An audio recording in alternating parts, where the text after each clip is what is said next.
여자랑 대화할 때 정적이 흐르거나 무슨 말을 해야 할지 생각이 많아지고 막막했던 경험 한 번쯤은 있으실 겁니다. 그럴 때마다 예쁘시네요, 귀여우시네요 같은 칭찬으로 어색함을 풀어보려 하지만 돌아오는 대답은 감사해요로 끝나고 대화는 다시 막막해지게 되죠. 그걸 듣는 여자 입장에서는 만나본 대다수의 남자가 그런 식으로 외모 칭찬을 하니까 식상하기도 하고 뻔하게 느껴질 수 있습니다. 여기서 칭찬만 식상하게 하지 않아도 자연스럽게 대화가 이어지고 분위기 자체가 달라지는데요. 오늘 영상 보시면 평범한 남자를 넘어서 매력있는 남자가 되는 대화 기술을 얻어가실 수 있어요.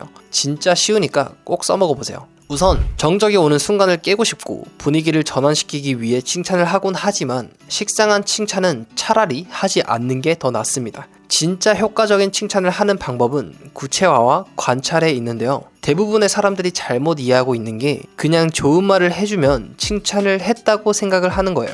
진짜 가슴에 깊이 남는 칭찬은 상대방이 몰랐던 자신의 매력을 발견하게 해주는 겁니다. 하버드 대학교의 사회심리학 연구에 따르면 사람들은 자신에 대해 새로운 긍정적인 정보를 얻을 때 그 정보를 제공한 사람에게 더 강한 호감을 느낀다고 합니다. 즉, 내가 이런 면이 있었나? 라고 생각하게 만드는 칭찬이 가장 효과적이라는 뜻이죠. 이런 칭찬은 상대의 가치를 높여주기도 하지만 상대가 나에 대한 호감도를 높이는 데에도 큰 역할을 합니다. 뒤에 이어지는 대화도 더 자연스러워지고 분위기가 한층 더 살아나게 되죠.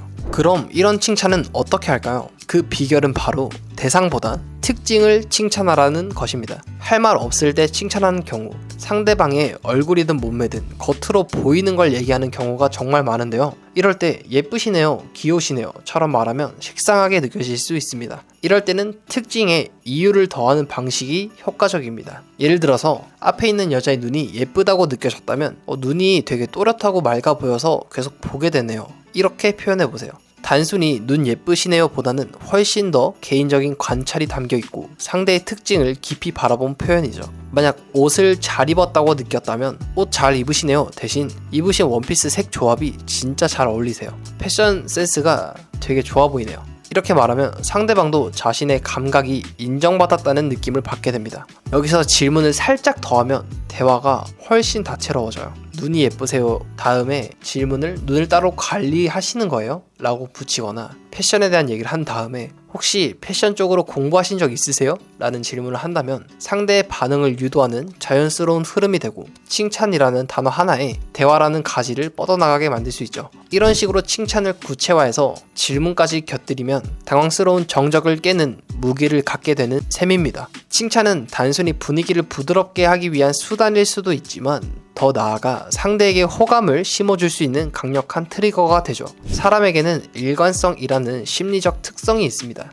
당신은 눈이 또렷하고 예뻐요, 센스가 좋아 보여요 라는 말을 들은 사람은 그 모습에 부합하려는 방향으로 스스로를 꾸미게 됩니다. 다음 만남에서 더 또렷한 눈매를 신경 쓰게 되고 더 멋진 스타일링을 고민하게 되죠. 즉, 구체적인 칭찬이 상대가 나를 더 의식하게 만드는 장치가 되는 겁니다. 이런 칭찬은 외모나 패션 같은 특징뿐 아니라 분위기, 표정, 말투 같은 상황적인 부분에도 적용이 됩니다. 예를 들어서 상대가 편안한 표정을 짓고 있다면 오늘 표정이 되게 편안해 보이시네요. 여기에 장난스럽게 제가 벌써 편해진 건 아니죠? 또는 이런 분위기를 좋아하시나 봐요. 이런 식으로 연결하면 분위기도 살고 대화도 이어지게 되죠. 사람은 자기 이야기를 듣고 싶어하는 존재고 특히 자신의 장점에 대해 말할 기회를 더 좋아합니다. 하지만 여기서 한 가지 주의할 점도 있습니다. 칭찬은 난무하면 효과를 잃습니다. 아무리 구체화된 칭찬이라도 너무 자주, 너무 가볍게 하면 결국엔 또 칭찬하네 싶어져서 진심이 느껴지지 않게 됩니다.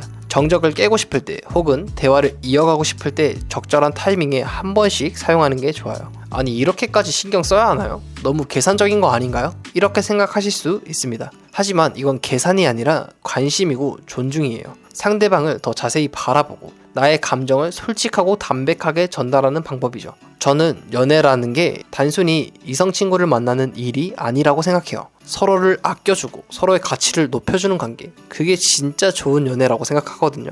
저는 연애를 하더라도 한쪽이 을이 되고 한쪽이 노예처럼 끌려다니고 그런 연애가 아니라 이런 건강한 연애를 해야 한다고 생각해요. 물론 말처럼 쉽지는 않습니다. 하지만 저는 이런 연애를 지향해 왔고 제 방식이 분명히 도움이 될 거란 확신이 있어요. 저는 앞으로도 남자분들이 연애를 보다 쉽게 할 수 있도록 양질의 정보를 담은 영상을 계속 제작할 예정인데요. 하지만 제 채널이 작다 보니 구독을 누르지 않으시면 다음 영상을 보기가 어려우실 거예요. 양질의 정보를 받아보고 싶다면 구독 한번 눌러주시면 후회하지 않으실 거예요. 오늘 영상 봐주셔서 감사합니다.